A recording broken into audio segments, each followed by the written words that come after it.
आज की चर्चा में हमारे साथ हैं जतिन त्रिवेदी एलकेपी सिक्योरिटीज़ के, भाविक पटेल हैं ट्रेड बुल्स के, अभिषेक गोयनका हैं founder and CEO IFA global के, और साथ ही महावीर गुप्ता हैं मसाला ट्रेडर हैं। आप सभी का बहुत स्वागत है।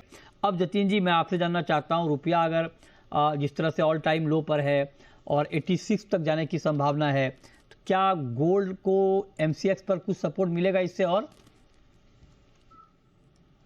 मिथिलेश जी, देखिए, गोल्ड के लिए जो बहुत सारे पहलू जो है वो सपोर्ट और रेजिस्टेंस जो है वो प्ले करते देखने मिलेंगे, जो पॉजिटिविटी और नेगेटिविटी के लिए के हिसाब से एक्ट करेगा।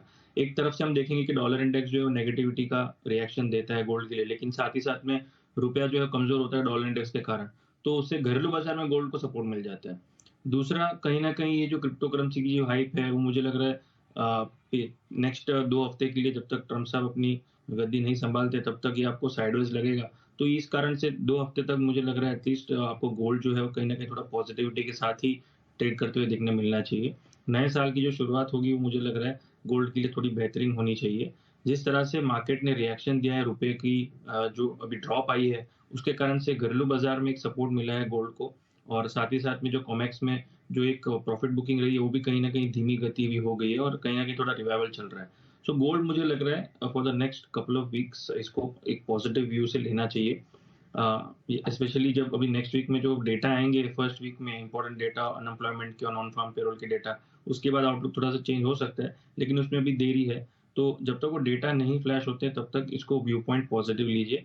76,000 का एक बेस सपोर्ट रहेगा गोल्ड के लिए, और 77,500 से लेके 77,800 के टारगेट लेके चलना है।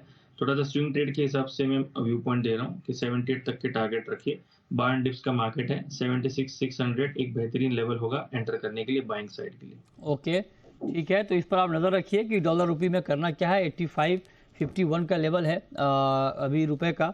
लगातार रुपया मतलब नया लो ही बना रहा है, तो इसका इम्पैक्ट आएगा आज में गोल्ड में। अब आते हैं चांदी पे, सिल्वर पे। जतिन जी, चांदी का मार्केट भी बड़ा एक रेंज में है। यूँ कहें कि एक जो बड़ी तेज़ी आई उसके बाद मार्केट थोड़ा करेक्ट हुआ और अब उसके आसपास घूमता हुआ दिख रहा है। चांदी में कोई पोटेंशियल है ट्रेड का भी? आपको लगता है लेना चाहिए ट्रेड? जरूर मिथुन जी, जिस हिसाब से गोल्ड के अंदर तेजी का रुख है, चांदी भी उसकी जो है वो ट्रेंड फॉलो करेगी। और साथ ही साथ में जो बेस मेटल है, मुझे लग रहा है यहाँ से जो है वो सपोर्ट देगा सिल्वर को, क्योंकि बेस मेटल मार्केट के अंदर मुझे लग रहा है अभी थोड़ा इमीडिएट बेसिस पे देखने जाएंगे तो थोड़ी सी मंदी जो है वो थोड़ी दूर लग रही है। हालांकि डॉलर इंडेक्स का जो वेटेज है वो जरूर आ जाता है, लेकिन डॉलर इंडेक्स की गति जो है मुझे लग रहा है आगे चलते हुए धीमी पड़ेगी। इसके कारण से आपको अन्य कमोडिटीज में जो है वो तेजी देखने मिलेगी।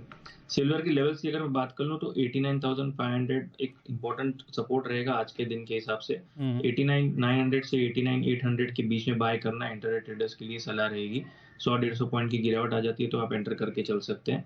90,400 तक का जो है वो टारगेट रखना है इंट्राडे बेसिस पे। स्विंग ट्रेडिंग के हिसाब से देखें तो 91,500 तक का टारगेट मुझे दिख रहा है, और जो आपका स्टॉप लॉस रहना चाहिए स्विंग ट्रेडिंग में वो 88,500 के नीचे रखना है।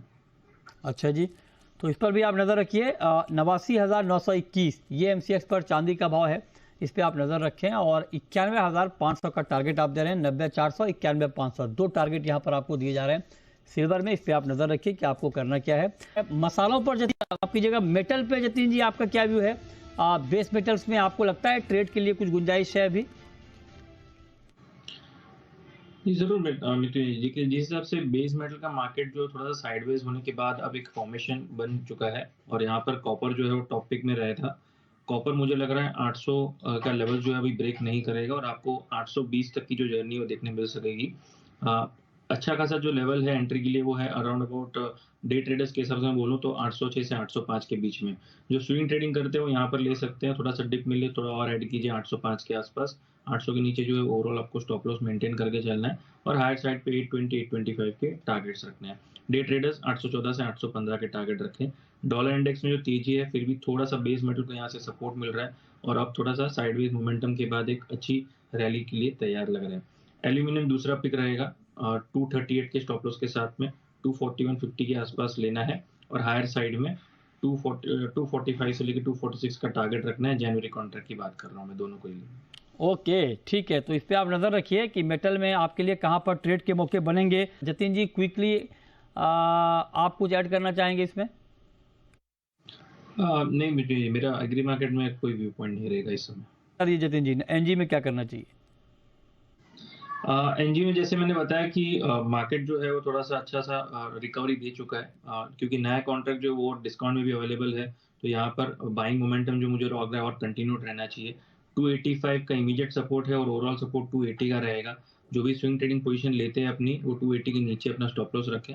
305 से 310 का इनिशियल टारगेट रखें।